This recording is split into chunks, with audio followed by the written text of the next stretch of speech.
ये औरंगी टाउन से शुरू हुआ था। कोई कहता था कि 6 फीट का आदमी था। उस ज़माने में पुलिस इतनी एडवांस नहीं थी। हमेशा के बाद तो बिल्कुल शहर में सन्नाटा हो जाता था और बहुत ज़्यादा पैनिक फैल गया था। इस मामले की हकीकत क्या थी? इलाके बहुत मुतासिर हुए इससे। वो ऐसा क्यों कर रहे थे? छोटे बच्चों को घर से माएँ बाहर नहीं निकलने दे रही थी। Crime control cell chief minister house में कायम किया था। पंजों के निशानात उनके जिस्म पर थे और इन वाकयात का 18वीं सदी में होने वाले वाकयात से क्या ताल्लुक था?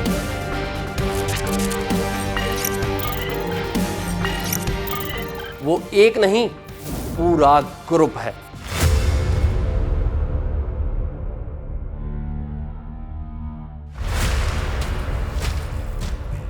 रात के 3 बजे अहमद अपने घर की छत पर सो रहा था।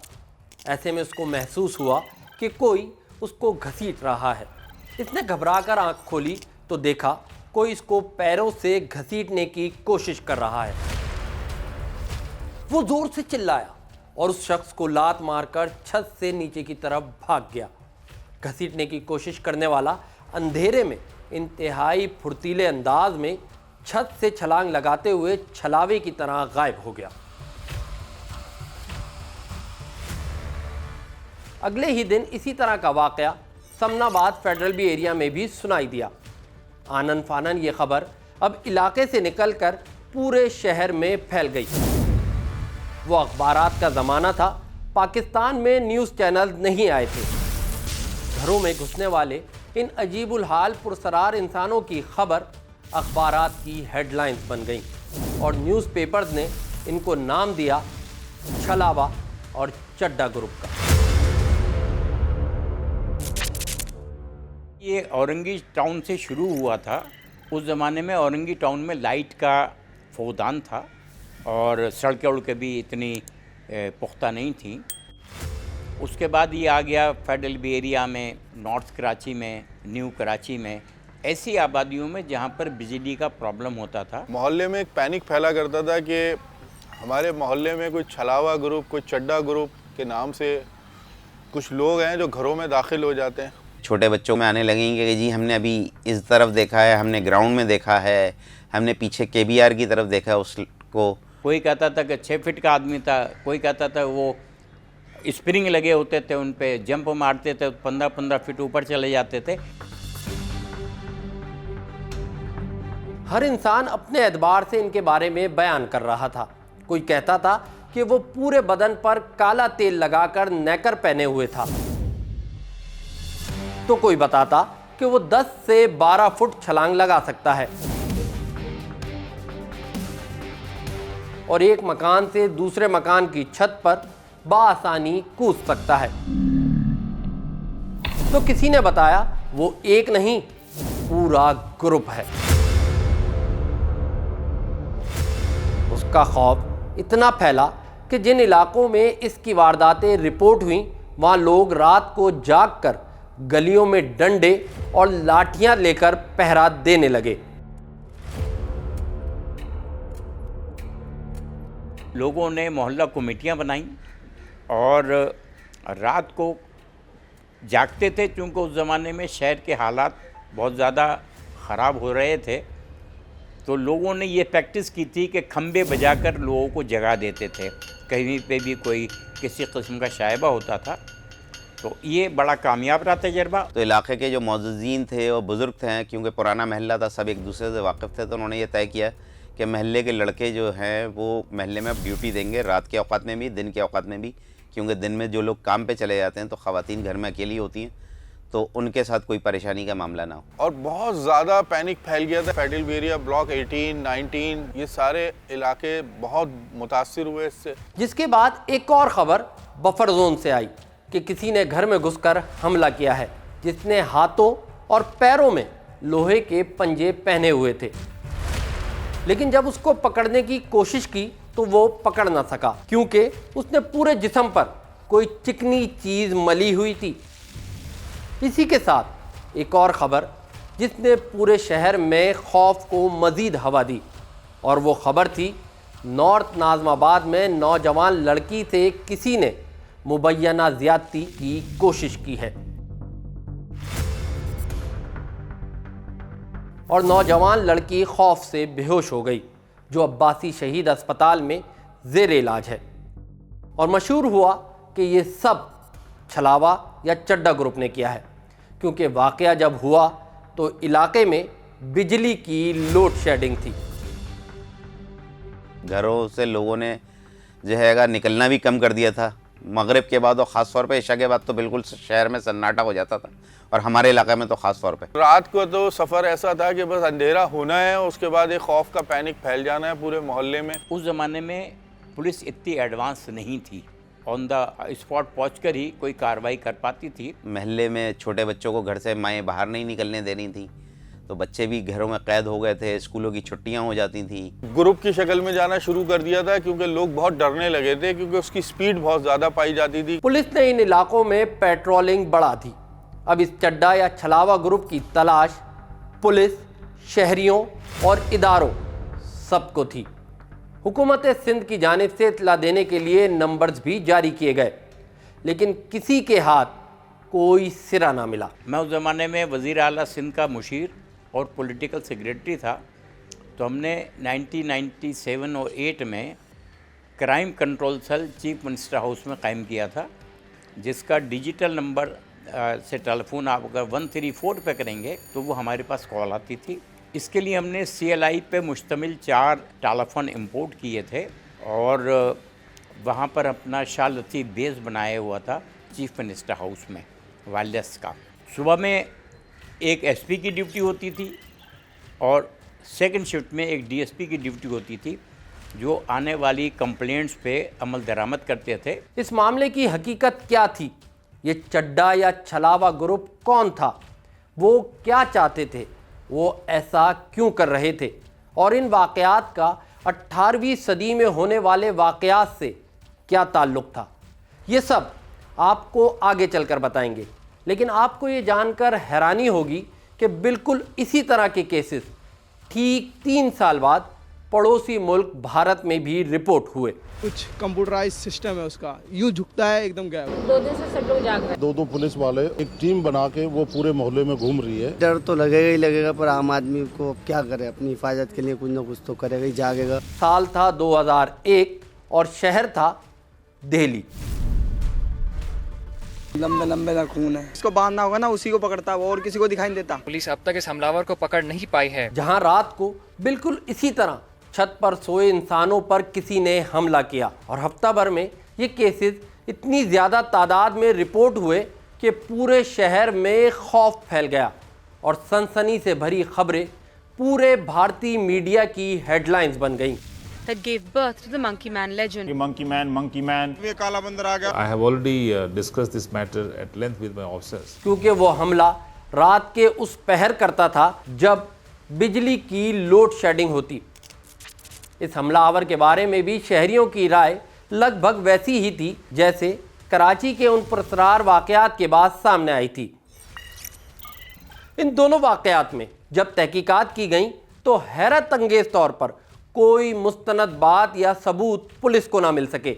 जब भी शहरियों से पूछा गया हमला करने वाले शख्स के बारे में, तो बेशतर अफराद उसका हुलिया और उस शख्स के बारे में तो बहुत वसूख से बात करते, लेकिन जब सवाल होता तुमने अपनी आंखों से देखा, तो जवाब मिलता नहीं, ये फला ने बताया, फला ने देखा। लोग इतना खौफ का शिकार हुए कि कोई भी अजनबी अगर उन इलाकों में देखा जाता तो शक की सुई सवा नेज़े पर होती। और फिर शहर में मारपीट के कई वाक़यात भी रिपोर्ट हुए, और शहरी इस शक की बुनियाद पर तशद्दुद का निशाना भी बने। इन्हीं में से एक वाक़या कराची के इलाके बफर जोन में रिपोर्ट हुआ, जब एक खाकरोब सेवरेज का काम करके नीम बरहना नेकर पहने जा रहा था। उस पर लोगों को शुबा हुआ, जिसके बाद खाकरोब को शहरियों ने चड्डा ग्रुप समझकर खूब पीटा और खंबे से बांध दिया। अगर उस दौर में कोई भी इलाके में मशकूक आदमी महसूस होता था कि नया आदमी है जो इलाके से वाक़फियत नहीं रखता या किसी के मखसूस घर के पते पूछ रहा है, तो उससे के बारे में लोग ज़रूर तफ्तीश करते थे कि भाई कौन आदमी है, कहाँ से आया है, क्यों आया है, क्या मिलने चाह रहा है। और फिर एक और वाक़या हुआ जब वज़ीर आला सिंध के कायम करदा क्राइम सेल पर कराची के इलाके मॉडल कॉलोनी से कॉल आई कि किसी घर में चड्डा ग्रुप घुस गया है। पुलिस पहुंची तो वो खबर झूठी निकली। हमने जब एक हमारे पास कॉल आई है मलीर से, जब हमने उसकी तहकीक की तो पता चला कि ये कॉल जो थी उसने कहा था कि ये वो चड्डा ग्रुप जो है यहाँ पर वारदात हुई है। जब उसकी हमने तहकीकात की तो वो कॉल जो थी फिक्टिशियस कॉल थी और वो सिटी कोर्ट के पास से आई थी, लिहाजा उसको हमने गिरफ़्तार करवाया और सज़ा दिलवाई। इसमें ये होता था जो फेक कॉल्स करते थे उनको हम डिटेक्ट तो कर लेते थे ना, क्योंकि हमारे पास डिजिटल टेलीफोन था और CLI थी उसमें, तो नंबर जो हमारे पास आता था उसकी बुनियाद पर हम उसको फॉलोअप कर लेते थे और पकड़ लेते थे। कराची की पुलिस की तरह दिल्ली पुलिस ने भी सख्ती की और झूठी खबर या अफवाह उड़ाने वालों के खिलाफ कार्रवाइयाँ शुरू कर दी, जिसके बाद हैरत अंगेज़ तौर पर इन दोनों शहरों में तेज़ी से ये वाक़यात रिपोर्ट होना बंद हो गए और ये दोनों केसेस मिस्ट्री बन गए। 2009 में बॉलीवुड में इसी हवाले से एक मूवी भी बनाई गई जिसका नाम डेली 6 है, जिसमें इन्हीं वाक़यात को दिखाया गया। सवाल ये है कि ये दोनों केसेस में मंकी मैन और चड्डा ग्रुप कहाँ गए और लोग इतनी बड़ी तादाद में उनके बारे में बात क्यों कर रहे थे? तो उसका जवाब ये है कि उनका कोई वजूद ही नहीं था।